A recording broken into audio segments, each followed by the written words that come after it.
Bismillahirrahmanirrahim. Assalamualaikum warahmatullahi wabarakatuh. Halo, perkenalkan nama saya Yuliana Aulia, merupakan mahasiswa Prodi Pendidikan Bahasa dan Sastra Indonesia di Institut Pendidikan Indonesia Garut. Kali ini saya akan membahas mengenai materi yang berjudul Landasan Biologis pada Bahasa dengan mata kuliah Psikolinguistik yang diampu oleh Nina Hasanah, MPD. Yuk, simak yuk! Landasan biologis pada bahasa. Langsung saja. Jadi bahasa yang pertama kita akan membahas perkembangan alat ujaran, lalu yang kedua struktur manusia versus binatang, dan yang ketiga kaitan biologi dengan bahasa. Untuk yang pertama, perkembangan alat ujaran. Kalau ditelusuri perkembangan alat ujaran atau speech organs dari zaman purbanya, akan tampak bahwa manusia memang mempunyai pertumbuhan yang paling belakang dan sempurna.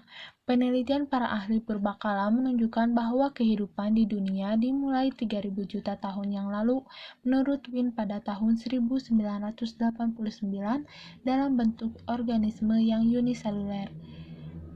350 juta tahun kemudian berkembanglah makhluk semacam ikan, yakni agnatha yang tak berahang seperti pada gambar 1.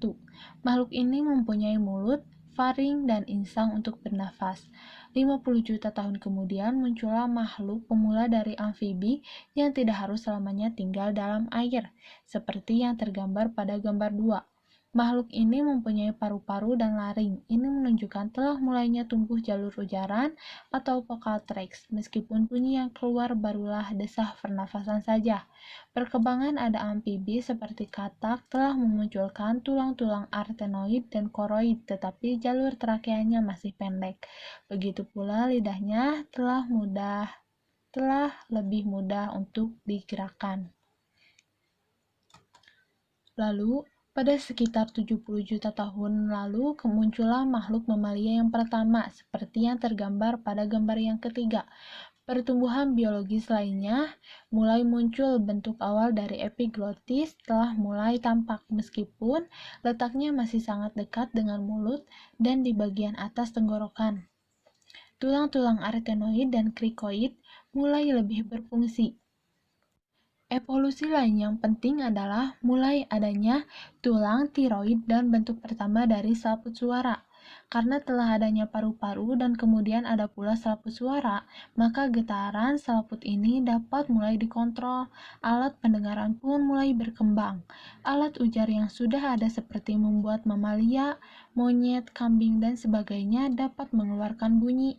Perkembangan biologis lainnya yang terkait adalah adanya perubahan perkembangan otot-otot pada muka, tumbuhnya gigi, dan makin naiknya letak laring yang memungkinkan makhluk untuk bernafas sambil makan dan minum.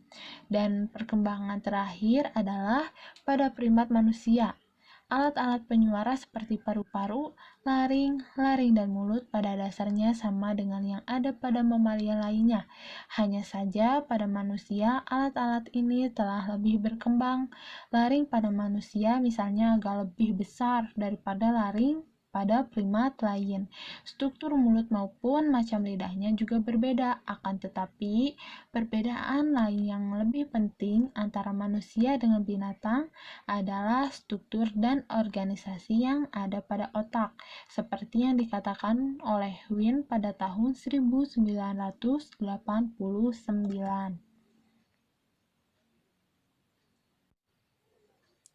Lalu yang kedua yaitu struktur mulut manusia versus binatang. Dari perkembangan makhluk seperti tergambar dalam diagram pohon pada bagian gambar di bawah, tampak bahwa primat yang paling dekat dengan manusia adalah sebangsa gorila dan simpanse. Kemiripan ini kita rasakan kalau kita pergi ke kebun binatang dan memperhatikan perilaku binatang-binatang itu, seperti cara mereka mencari kutu dan beberapa perilaku yang lainnya.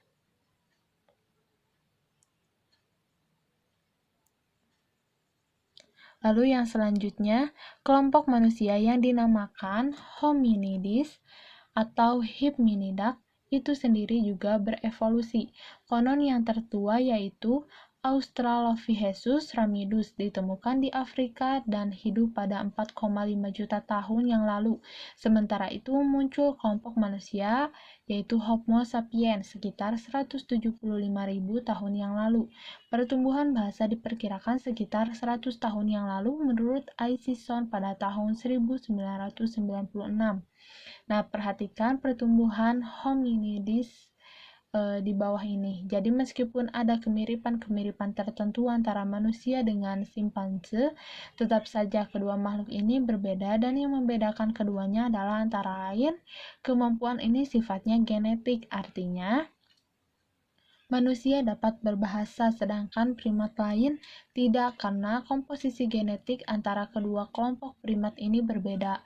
Hal ini sangat tampak pada struktur biologis alat suaranya. Perhatikan struktur mulut non manusia pada gambar di bawah ini. Nah, pada primat non-manusia, simpanse lidah mempunyai ukuran yang tipis dan panjang, tetapi semuanya ada dalam rongga mulut. Bentuk yang seperti ini lebih cocok sebagai alat untuk kebutuhan yang non-vokal seperti meraba, menjilat, dan menelan mangsa. Secara komparatif ratio lidah dengan ukuran mulut juga sempit sehingga tidak banyak ruang untuk menggerakkan lidah ke atas, ke bawah, ke depan, dan juga ke belakang. Ruang gerak yang sangat terbatas ini tidak memungkinkan binatang untuk memodifikasi arus udara menjadi bunyi yang berbeda-beda dan distintif. Berbeda dengan manusia, laring pada binatang seperti simpans terletak dekat dengan jalur udara ke hidung sehingga waktu bernafas laring tadi terdorong ke atas dan menutup lubang udara yang ke hidung. Epiglotis dan pelum pada binatang juga membentuk klep yang kedap air sehingga binatang dapat bernafas dan minum serta makan secara simultan. Secara proporsional, rongga mulut manusia adalah kecil. Ukuran ini membuat manusia dapat lebih mudah mengaturnya. Lidah manusia yang secara proporsional lebih tebal daripada lidah manusia yang secara proporsional lebih tebal daripada lidah binatang dan menjorok sedikit ke tenggorokan memungkinkan untuk digerakkan secara fleksibel sehingga bisa dinaikkan, diturunkan, dimajukan, dimundurkan, atau ditengahkan. Posisi yang bermacam-macam ini menghasilkan bunyi vokal yang bermacam-macam pula, dari yang paling depan tinggi I sampai ke yang paling belakang tinggi U, dan dari yang paling rendah depan AE ke yang paling rendah belakang A. Belum lagi kontak antara lidah dengan titik artikulasi tertentu akan menghasilkan pula bunyi konsonan yang berbeda-beda, dari yang paling depan P sampai B, sampai ke yang paling belakang K sampai G. Karena adanya perluasan rongga otak dalam pertumbuhan manusia, maka letak laring maupun epiglotis manusia semacam terdorong ke bawah sehingga letaknya jauh dari mulut. Menurut Ciani dan Ciarelli pada tahun 1992, bila dibandingkan dengan yang ada pada binatang.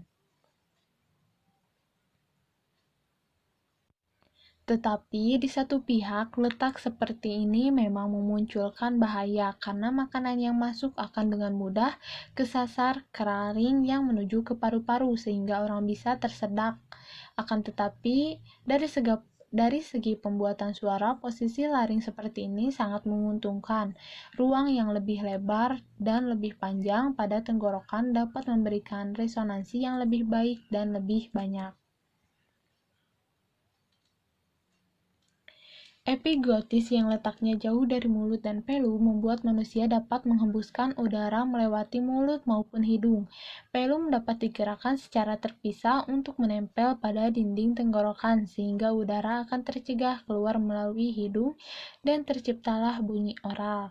Sebaliknya, bila bunyi yang kita hendaki adalah bunyi nasal, pelum ini tidak akan bersentuhan dengan dinding tenggorokan sehingga udara dengan bebas dapat keluar melalui hidung.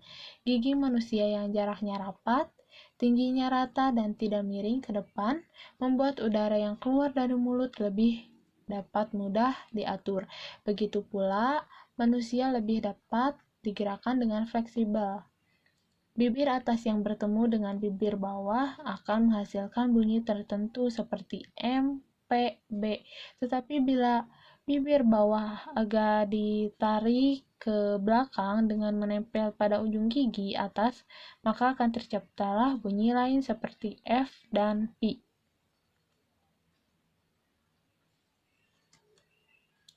Di samping struktur mulut, paru-paru manusia juga dengan mudah menyesuaikan diri dan kebutuhan. Pernafasan kita waktu berbicara, waktu diam, dan waktu menyanyi tidaklah sama. Pada waktu bicara, kita menarik nafas yang panjang sehingga paru-paru menjadi besar. Udara ini tidak kita hembuskan keluar sekaligus, tetapi secara bertahap sesuai dengan kebutuhan. Karena itu, kita dapat berbicara berjam-jam, tapi kita tidak bisa berada dalam air lebih lama daripada 5 menit. Dengan singkat dapat dikatakan bahwa dari segi biologi alat pernafasan, manusia memang ditakdirkan untuk menjadi primat yang dapat berbicara. Lalu bahasan terakhir yaitu kaitan biologi dengan bahasa. Bahasa terkait dengan biologi. Dari segi yang lain, hal ini terutama tampak pada proses pemerolehan bahasa. Dimanapun juga di dunia ini, anak memperoleh bahasa dengan melalui proses yang sama. Antara umur 6-8 minggu, anak mulai mendekut, yakni mereka mengeluarkan bunyi-bunyi yang menyerupai bunyi vokal dan konsonan. Bunyi-bunyi ini belum dapat diidentifikasi sebagai bunyi apa, tapi sudah merupakan bunyi. Pada sekitar umur 6 bulan, mulailah anak dengan celoteh atau babbling, yakni mengeluarkan bunyi yang berupa suku kata. Pada umur sekitar 1 tahun, anak mulai mengeluarkan bunyi yang dapat diidentifikasi sebagai kata.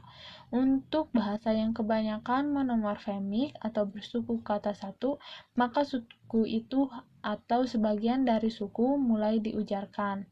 Untuk bahasa yang kebanyakan polimorfemik, maka suku akhirlah yang diucapkan. Itu pun belum tentu lengkap. Untuk kata ikan misalnya, anak akan mengatakan tan. Kemudian anak akan mulai berujar dengan ujaran satu kata. Lalu menjelang umur 2 tahun mulailah dengan ujaran 2 kata. Akhirnya sekitar 4-5 tahun anak akan telah dapat berkomunikasi dengan lancar.